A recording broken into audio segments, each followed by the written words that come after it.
Welcome to Porch Play Chats, sponsored by the American Association for the Child's Right to Play, or more affectionately titled IPA USA.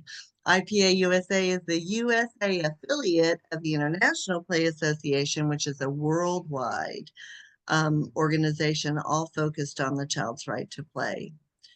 IPA USA decided that to increase people's understanding of the importance of play, that we would introduce these porch play chats, which are just conversations with people who are just as passionate about play as we are. You can go to our website at ipausa.org. Up in the top right-hand corner, you can click on our YouTube channel and subscribe, click on our Facebook page and friend us, click on our Instagram and follow us, and magically, every Monday morning, a new Porch Play Chat will appear in your feed. So I hope you'll go and do that because they're free to you. There's over 225 of them, and we would be so happy to have you join us in those Porch Play Chats. I'm Deb Lawrence, and I'm president of IPA USA, and with me on the porch is Sharon Jackson. Sharon, welcome. Sharon is an early childhood advocate and seasoned professional with presentations for international, national, state, and local conferences. She's retired from over 20 years in a school district early education program, and she consults nationwide and is the founder of Curating Play. You need their newsletter because it's wonderful. And it is. I love it. I always get little snippets from it. And Curating Play is dedicated to advocating, celebrating, and teaching about play and its importance in the lives of young children. Sharon today is going to talk to us about the importance of agency, autonomy, and activity for children's overall learning and development. And so my question to you is, okay, how do we do that? How do we, being a teacher in the classroom or a director in charge of the program, how do we match what parents expect with that child-led opportunities in the classroom? So that will be a great conversation. That is a big question, Deb. It is something that I've just begun to dig into in the last year or two, gotten really interested in it. The idea of agency, particularly with young children. And so as we kind of start this, I'll say, I think defining those three words are really important. So when I'm talking about agency, I'm talking about the ability of the child to make choices, of course, and just the opportunity that they have to influence their environment. But it's more, I think that's more an understanding that the child has of what they can do and what they want to do. When we talk about autonomy, then I think there's just a little tweak to it that way. And so that's the capacity of children to act independently, to make decisions, to take responsibility for their actions, all the things we want our children to be and do when they're grown up. You know, we have to start somewhere. We have to give them that right to do that. And then, of course, the activity piece of it comes with the environment that we design, and are we intentional, and do we have things there for that agency or attitude and autonomy or actions to be played out in the environment. Interestingly, not long ago,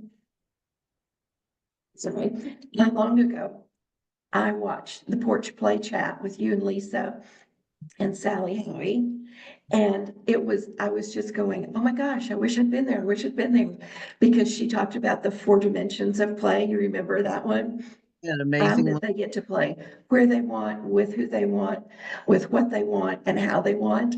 And then she also added that right to decline, which is so important. And I think so many times children get pressured into doing things because teachers don't understand that they just don't want to do anything this minute, you know?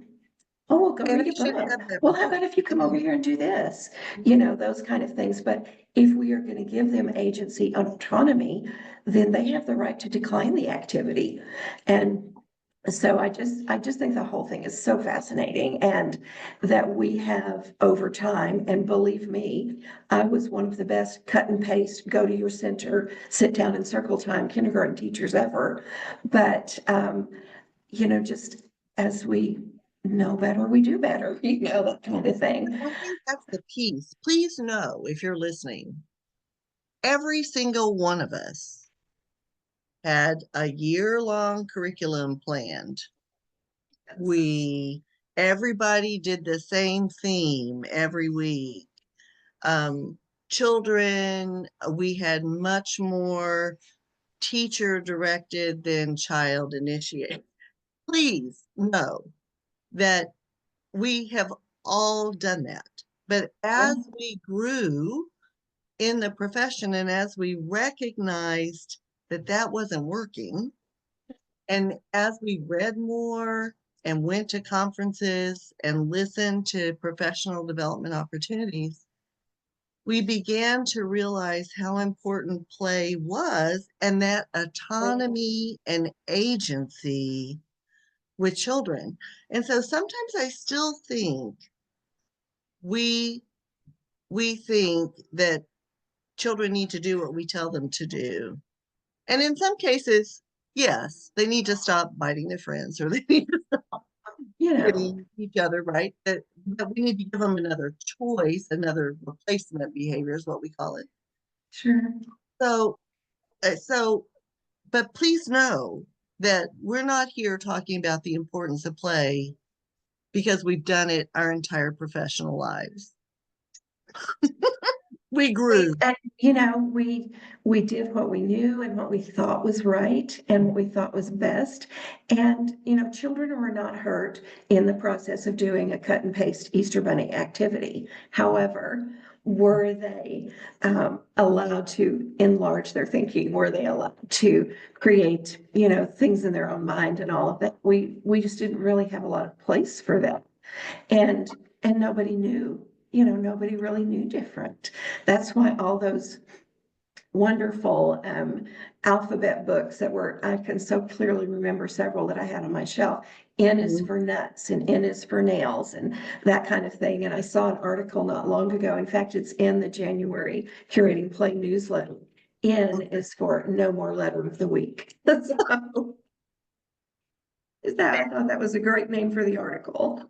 So, yeah, it's just that now I think and it frustrates me a little bit, and probably many of us, because there's so much good information out there. There's so much good research and even strategies and practices. It's not like you have to figure it out on your own, and I just feel that teachers make their lives really, really hard sometimes with, okay, it's circle time and it's going to be 20 minutes of reading the posters on the wall, or answering the set questions that everybody already knows she knows the answer to, that kind of stuff.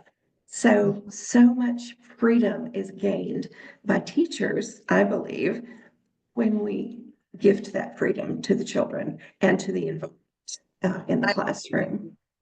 And I think that if teachers could trust themselves and trust children and say, okay, so today, and you do it in baby steps. So if you're very teacher Sure. focused and teacher directed, then if you had a free choice period of time where children could actually choose where to go, what to do, how long to stay there, and who to play with, if you increase that amount of time by 15 minutes every couple of days, that would be a great way to begin to Yeah. see the power of child agency, because they are in charge of their own experiences.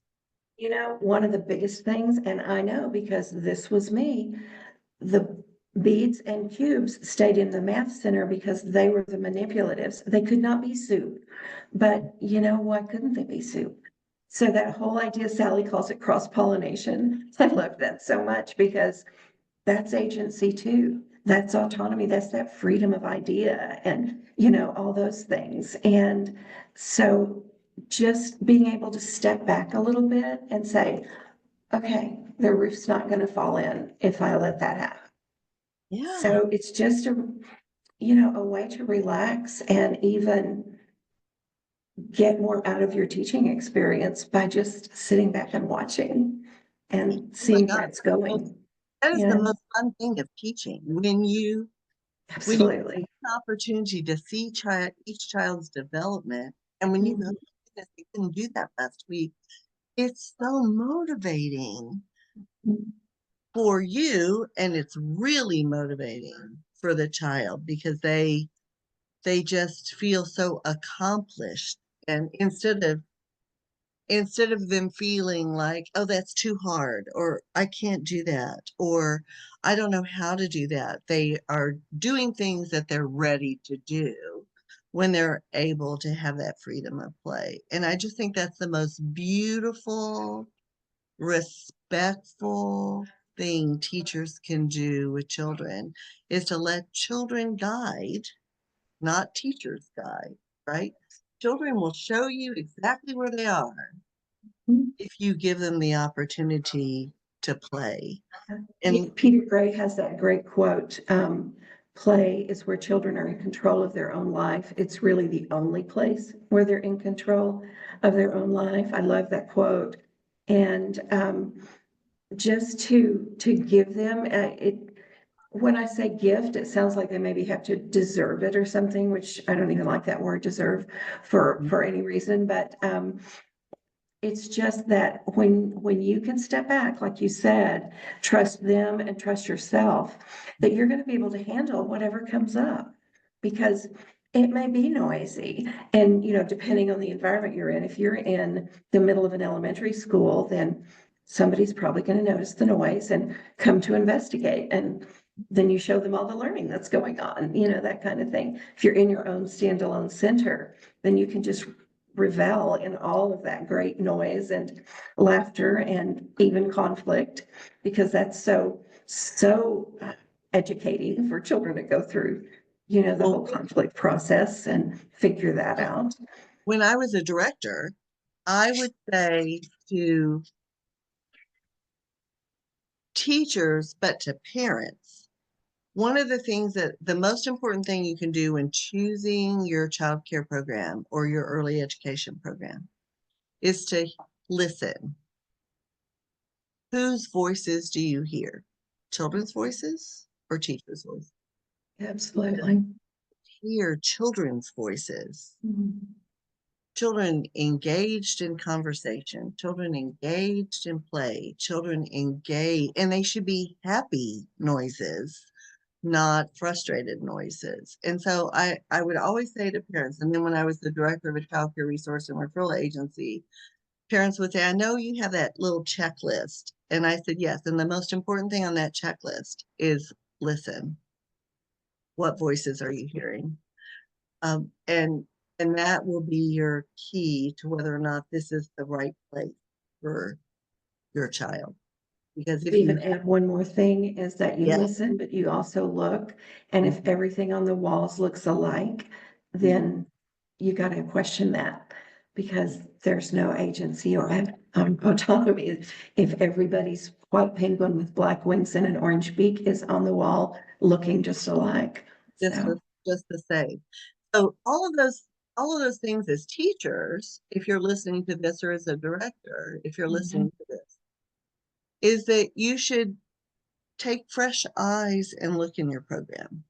yeah, absolutely. Are there those product art pieces? And does that really teach creativity? Are those voices that you're hearing more teacher focused than child focused? And are there lots of unhappy noises? Because if there's unhappy noises, that typically means children don't have agency in that classroom. And so those And I know you're going to say, oh, but parents want blah, blah, blah, blah, blah. Well, parents are just trying to make sure their child will be successful. Yeah, And that's true. play helps children be successful. And I think that is, I think it is equally important to educate and encourage parents as it is to educate and encourage our children. And I think we have to do that from the time they walk in the door, whether it's a classroom or a center or whatever, we have to state our philosophy is, and it has to be an explanation of play, because when a parent says, go play till it's time for dinner or whatever, they just often mean, and not in a mean way, but they just mean, get out of my way. I'm busy. You have lots to do. We've provided you lots to do, and those kind of things. So when we're talking play, we're talking deeper engagement, more creativity, all of that kind of stuff. And so helping parents understand what play really is and what opportunities and what growth it's going to provide for their child has to start from the front door.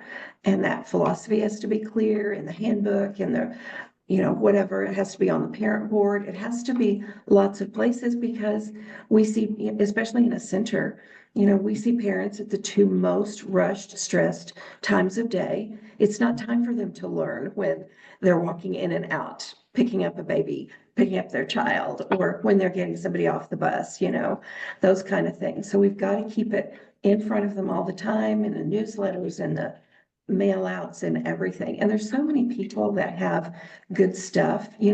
Wonderful Amanda Morgan of Not Just Cute has those wonderful parent play letters. There's so many different things that you can provide pretty easily for families. Will they read them? You don't know, but you can offer it anyway. You can always offer it. And Yeah. it's kind of like what we're doing, the new initiative that we have on the IPA USA Facebook page is Fact Fridays and little Yeah.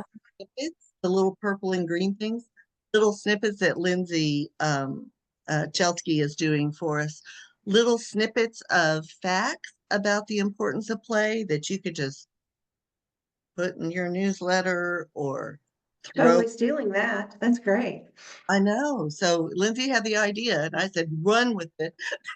So she's doing that piece for us, and so I think one of the conversations I had over the holidays with a friend who is a physician and has grandchildren, and so she said, "Talk to me more about this play stuff." And I said, "Okay." And so How long do you have? I know, so fun, so much fun, and I mean, she's like intent. Talk to me more about why play is important and why children should have this agency and autonomy, and talk to me about what they're learning when they're playing. And I mean, we had the 35-minute conversation. And she said, what scares me? And I said, tell me. And she said, my grandchildren have no autonomy. They have no agency. They are told where to go, how long to stay there, what to do. And I said, so you have to understand what the parents' experience was when they were in school. They were told where to go, what to do, how long to stay there, and when to put it away and try something new. And so they're just doing what was done for them. What they know. Yeah. You know. And so it is the easiest way to have them begin to incorporate that agency with their children is to say, do you want the blue shirt or the green shirt today? Do you want Absolutely. black Give pants or choice. the orange pants today, right? So the children are able to then begin to have choice, which builds that agency where they feel like they have Absolutely. over And them. that's our role as the adult in the partnership of if whether we're teacher, whether we're adult, whether we're grandmother, whether we're whoever, is to just step back. And my favorite saying that I coined a long time ago, letting children be who they are when they are. So that's I think we just forget to do that in the hustle and bustle of trying to make our lives work. Yeah. And meet people's expectations that may not be able to be met, Absolutely. right? Mhm. We Absolutely. them to do so many things that they're not yet developmentally ready for, that then they feel they lose that sense of joy in learning something new because, oh, it's too hard. I can't do Yeah, that. they feel less than. And we go all the way back to Vygotsky with a more competent other. They need a more competent other, and a lot of times that's their parent. But if parents don't know that, and you're not going to cram Vygotsky down every parent's throat, but just the idea of helping them understand that, role modeling and trying it out first and talking through, just all those steps That's that we do to just absolutely expand that. so important. And if we as teachers are teaching the same content to every child in the classroom, then we're not teaching every child, right? Not every child is at the same level in every domain of development at the It's same. true. So, it's crazy that we think that we're being effective when we have large group instruction or teacher directed teaching to a whole group when you have children on different developmental levels in different places. So our job then is to, Yes, too. I think, Deb, that their different developmental levels vary from day to day. Today I'm really good at social emotional, but last night I didn't get enough sleep and my brother was fussy with me this morning. And today I don't have that at all. So, and we're tolerance it's all up and down. There's not, you don't want to say there's nothing you can count on, but you can count on that it's hard to count on, the today. same thing happening every day. So. Yeah, oh, That's and that's something such else. a good point because it's kind of like it it's kind of like I'm trying to think what the best way to describe it would be. That when you wake up in the morning and you haven't had much sleep, where are you social emotionally as an adult? And then Exactly. recognize that whatever happened to that child on the way, when the moment they woke up, maybe mom let them sleep too long and then they're really rushed and they're hurry up and eat your breakfast. Don't forget to brush your teeth. Make sure that you're dressed. Oh, we have to go. You're making me late. Hurry up. We hurry up. Not that parents mean to rush their child, but it is just part of living in Lives, that yeah, for sure. environment. And then children walk in the door with their backpack and have to hang up their coat, and you say, okay, come to circle. And they're like, I need some downtime. I need to Can't be circle right now. together. And then we have behavior problems and we wonder what happened. And then we just pile on. I talk about Mhm. the piling on concept where if a child's having a bad day, you should be watching that child more carefully, right? So that you can intervene Absolutely. before someone is hurt or we just pile on to what the child's already, anxious and Mhm. elevated on what Bruce Perry calls a hyperarousal continuum. Oh my goodness, Sharon, this has been amazing. So any last comments that you would like to make before we close out? I think if that little quote, or I will say that quote, allowing a child to be who they are when they are is kind of all encompassing about agency, autonomy, activity, our role as facilitators for not even learning. I just want to say facilitators for their lives, as teachers, because I don't know, we talk about learning and people get all tense and nervous about marking that down and, doing what they're supposed to. So let's just say we're facilitators for their lives every day. And by doing that, then we do notice who comes in bouncy, who comes in down, who comes in upset, and then we can allow them to do what they need to do to Mhm. to deal with their own feelings and support them when we can. That's exactly right. What that was beautiful. Oh, Sharon, hang in while I close this out. So to learn more about Porch Play Chats, please visit our website at ipausa.org.